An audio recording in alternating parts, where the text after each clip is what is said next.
Asante sana. Nataka kuwashukuru wale ambao mmefika asubuhi, na inapendeza sana tunapokuwa katika nyumba ya Bwana, kwa sababu hapa ndio kimbilio letu liko, hapa ndio tumaini letu liko, na hapa ni kama hospitali. Unapoenda hospitali unakuwa na tumaini kwamba kama ulikuwa na malaria, ulikuwa na shida yoyote ya kiafya, mtakapoonana na daktari basi utapata uponyaji. Na hivyo basi katika nyumba ya Bwana hapa tunaamini kwamba siku ya leo tutaenda kubarikiwa tutakapomuhusisha Mungu wetu kuanzia asubuhi hii, tutakapomwalika kuanzia asubuhi hii, ili uwepo wake uweze kuwa pamoja nasi kuanzia sasa mpaka jioni na hata siku zijazo. Kwa hivyo nataka kuwakaribisha kila mmoja kwa morning glory, na kutoka pale ili tuweze kuingia katika lesson discussion. Bado tunaendelea kumshukuru Mungu sana kwa sababu ya uwepo wake ambao hujapungua tangu alipotuumba, licha ya changamoto nyingi hapa na pale, lakini mengi ambayo ametufanyia hatutaweza kuyahesabu. Ni ile tu mara nyingi unapata kwamba tunakumbuka yale machache au vipindi vigumu vile tumepitia, na tukasahau kukumbuka yale mengi ambao Mungu wetu ametukirimia, ametuwezesha kufanya, kibaji cha uhai, kutulinda usiku ambao umepita, umefika hapa, uko na afya iliyo nzuri. Na haya ni pati ya mambo hatutaweza kuyachukulia hivi hivi. Ni mambo ambao tunastahili kupiga magoti chini, tunastahili kuendelea kumuinua Mungu wetu, tunastahili kuperusa ile hali ya kumshukuru Mungu kupitia kwa njia ya maombi kila wakati. Kumbuka kwamba upendo wa Mungu umekuwa pamoja nasi tangu msingi ya ulimwengu huu. Ndiyo sababu hata wakati tulipohazi kupitia wazazi wetu wa kwanza Adamu na Hawa, tunapata kwamba mbingu ilihuzunika, mbingu iliweza kuomboleza wakati Adamu na Hawa walipoanguka, walipohasi pale bustani ya Eden. Na licha ya kwamba Mungu aliweza kukasirika na binadamu wa kwanza, akaweza kuhuzunika, akaweza kujudia, kwa sababu Biblia inaelezea katika kile kitabu cha Genesis chapter 6 verse 1 kuendelea, uviki 6 hata uendelee mbele, inasema kwamba Mungu akachudia, God regretted, kwa nini akaumba binadamu. God regretted, kwa nini akaumba binadamu alipoona vile alivyokuwa anaendelea kuwa mbaya, alipoendelea kuhasi sheria zake. God regretted. Lakini Biblia unapofika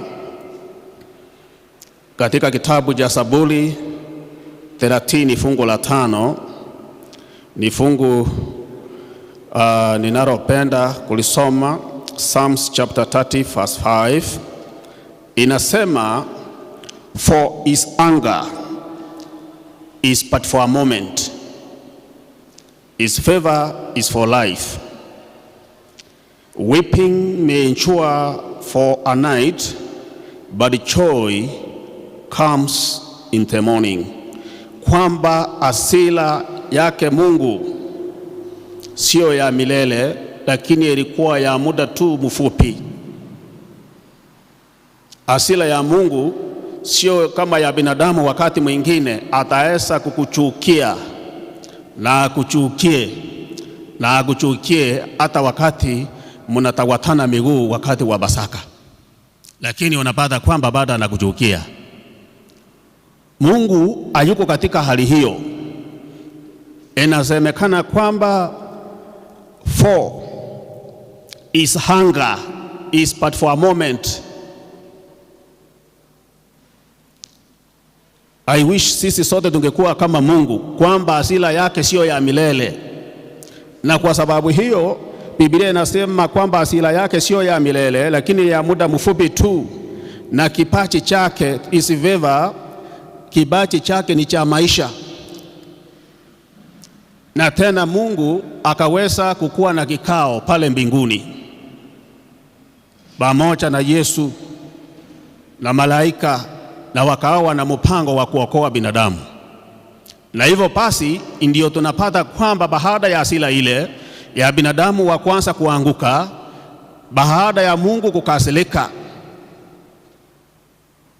tena kukawa na mpango wa kutukomboa. Na ndio tunamuona Yesu anakuja kutukomboa, na sio wewe tu na mimi. Na hivyo basi tunapata, unapofika sasa John 3:16, ndio sasa tunapata kwamba upendo wa Mungu pale unadirika wasi, ni mwingi ajabu. Ndio inasema kwamba kwa jinsi hiyo Mungu akaupenda ulimwengu, jinsi vile tulivyokuwa wachafu, vile tulivyokuwa tumiasi Mungu, lakini Mungu akatupenda. Na hivyo basi ndio tunamuona anatuma Yesu Kristo akakuja tena kutuokoa. Ndio unaposoma fungu hili linasema the joy comes in the morning, and now we are in the morning. Sasa tuko asubuhi njema, siku ya Sabato, kwa sababu tumekombolewa kupitia kwa damu ya Yesu Kristo pale msalabani. Na hivyo basi sasa tunaendelea na safari ya imani, tukiendelea kumtukuza Mungu, tukiendelea kumletea mizigo yetu, kwa sababu yeye aliweza kufanywa rahana. Yesu Kristo ambaye hakuwa na rahana aliweza kufanywa rahana kwa sababu ya dhambi zako na dhambi zangu, na akaweza kuzibeba pale msalabani, na mwishowe tukaweza kununuliwa kwa damu ya Yesu Kristo, damu ya thamana. Na hivyo basi hatuna budi kuendelea kumuinua Mungu huyu, kuendelea kumletea sifa, kuendelea kumtolea, kuendelea kutangaza habari hii njema kwa ulimwengu wote, kwa sababu sasa hatuko katika giza, lakini tuko katika nuru ya Yesu, nuru ya Mungu. Na jambo ambalo linalopendeza zaidi ni kwamba Yesu huyu ambaye alikuja kutukomboa, aliweza kutukomboa. Neno la Bwana lasema kwamba tena atarudi mara ya pili tena akuje kutuchukua tupeleke nyumbani. Na hiyo yote inadhihirisha upendo wa ajabu. Na atakapokuja ni kwamba sasa tunaendelea kuhimizana katika safari hii ya imani, kwamba tuweze kuwa watiifu, tuweze kufuata yale yote Yesu alituagiza tuweze kuyafuata, tuwe wala ambao tunaofuata amri zote 10 za Mungu, tuwe na upendo wa kila mmoja wetu, tubebeane mizigo, tuwe kanisani, tuendelee kumuinua Mungu kwa kila hali, na zaidi tumungojee, kwa sababu Yesu huyu tena narudi mara ya pili. Kwa hivyo Mungu atubariki asubuhi ya leo. Sijui ni yapi umepitia katika siku 6 ambazo zimepita. Sijui uko na mizigo gani, na sijui uko na furaha gani, uko na shukrani za aina gani unataka kumupea Mungu asubuhi ya leo. Lakini jambo niko na uhakika nalo ni kwamba Yesu hako pamoja nasi, anakupenda, ananipenda. Na hivyo basi ndio sababu ya asubuhi hii wewe na mimi tuko hapa, kwa ajili ya kumuinua, kwa ajili ya kubariki jina yake, kwa ajili ya kumwabudu. Kwa hivyo Mungu atubariki asubuhi ya leo, uweze kujisikia kwamba huko pahali panapostahili, na uweze kusikia kwamba Roho Mtakatifu anaendelea kupita ndani yako. Na unapoangalia pahali, unapoangalia ndugu yako hako hapo karibu, unaona uso wa Mungu, kwa sababu we are the image of God. Na ukimuona unasema Mungu wetu ni wa ajabu, ambaye ametulinda katika kipindi hiki chote. Usiangalie maski, wewe angalia tu uso wake, ujue kwamba hiki ni kiumbe cha Mungu. Mungu anakipenda, anakupenda, na Mungu huyu atakuja kutuchukua tupeleke nyumbani. Mungu atubariki katika neno hilo, ili tuweze kujiandaa kwa ajili ya lesson discussion. Naomba tu kwa unyenyekevu, kwa sababu leo hatukuchi mbele. Mnajua siku hizi hatukuchangi mbele. Pahali ulipo tutaweka magoti. Hii ni nyumba ya Mungu takatifu, tutaweka magoti tuweze kupata hombi la asubuhi.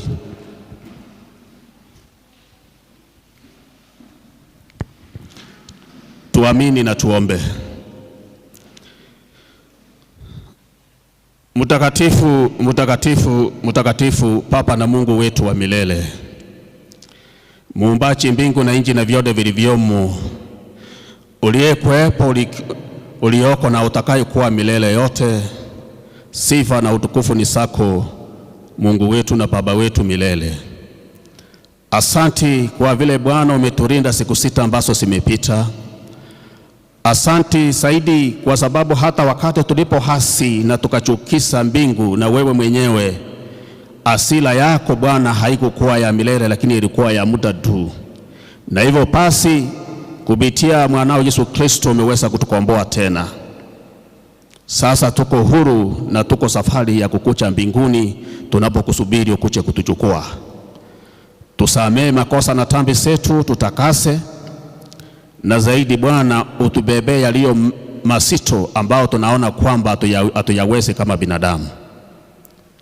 Bwana na Mungu wetu, tunaishi katika mwisho wa historia ya ulimwengu huu ambao kila dalili inaonyesha kwamba Bwana wewe unarudi.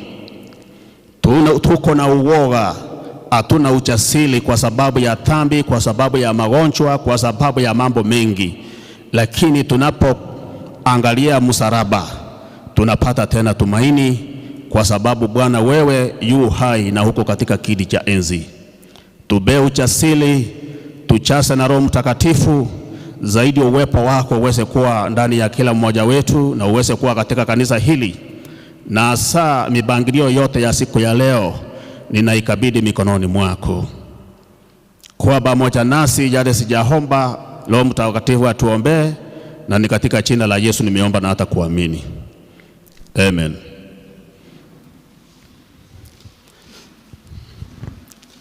Asante sana. Wale wa lesson discussion kindly mkucha haraka, hatuna muda.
Nina does what most dog owners do. She takes her dog out for a walk every day to enjoy the outside air. But things are a little different for Nina. She relies on Fargo to get her out the door and around the neighborhood safely. He's her guide dog, helping Nina navigate the streets. Nina and her husband, Kevin, are both blind, living in a Toronto high-rise apartment building. This Canadian couple lives in many ways just like anyone else would. They cook, clean, and do household tasks. Nina runs an online business, selling handmade knitted clothing, homemade soaps, and other accessories. Each of these things are an artistic outlet for me. I do the store because I like to have fun with crafts. Nina and Kevin met at Camp Frenda, an Adventist summer camp that opens its doors to the blind community for 1 week each year. It was sponsored by Christian Record Services at the time. Nina and Kevin's love for Jesus grew, and they both were baptized. During the same time, they fell in love and eventually got married. Despite becoming part of a church family, the reality of their daily challenges still exist. I think a lot of people just don't know how to relate to us, and a lot of people are afraid to even talk to us, and so sometimes they just don't know how to approach us as people, and a lot of times we feel left out. In 2007, they were part of the founding team to start a new Adventist congregation with the Ontario Conference. They rented a conference room in a local hotel in Scarborough, a suburb of Toronto, and began meeting once a month. This gathering came to be known as Hope Vision Fellowship and was designed to welcome the blind community. Momentum built over the years, and they formed a core group with new visitors coming through the doors regularly. There's a lot of hopelessness throughout the blind community. I like the name of our church, Hope Vision Fellowship, and that's basically what we are. We hope, and we do have a vision, and our vision is to see blind people get saved, and if the blind people come to know Jesus Christ and find healing and hope through His wonderful grace. In 2016, Global Mission helped support this group, and that same year, Hope Vision Fellowship was recognized as the first Adventist church for the visually impaired in the North American division. Since then, they've started meeting in their own church building, opening the door for more possibilities. Members like Kevin and Nina are actively involved in sharing Jesus' love with the blind community. There are a lot of blind people that really need this hope, and they need this nice time away from their stuff that they deal with every day, and they need sort of a slight refuge. And that's my heart, where I want to make people, help them feel that way, like they matter. Most of the people who attend are not Adventist, but come because they feel safe here. They come from different religions and socioeconomic backgrounds. This congregation is not just focused on meeting the spiritual needs of its community. They also are aware of the physical needs. Pat, one of the founding members, makes sure that people are well taken care of by creating food care packages for people to take home. As most of them can't afford some of the basic necessities of life, let alone a little bit extra, and some of them have to rely on food banks anyway, so this is one of our reaches as well. I mean, this is sometimes the only way of getting their food. Knowing some of the stories of some of the ones going to actual food banks, they get pushed to the back, they can't see, they don't know what they are. And the one time I was helping a girl clean out her cupboard, and she had 25 cans of expired spaghetti sauce and no spaghetti. So this is just helping.